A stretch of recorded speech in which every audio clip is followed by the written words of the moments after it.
У нас есть проект будущего независимого Башкортостана, где в случае, когда Республика Башкортостан станет независимым государством, башкирский язык станет единственным государственным языком.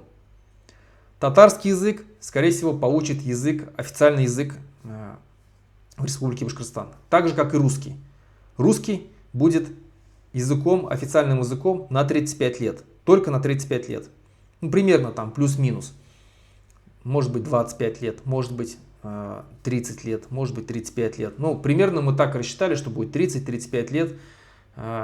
Русский язык будет официальным языком. Почему? Потому что, как я уже сказал, сегодня все сферы жизнедеятельности нашей республики на русском языке. И для того, чтобы они перестроились все и перешли на башкирский язык, для этого нужно воспитать несколько поколений.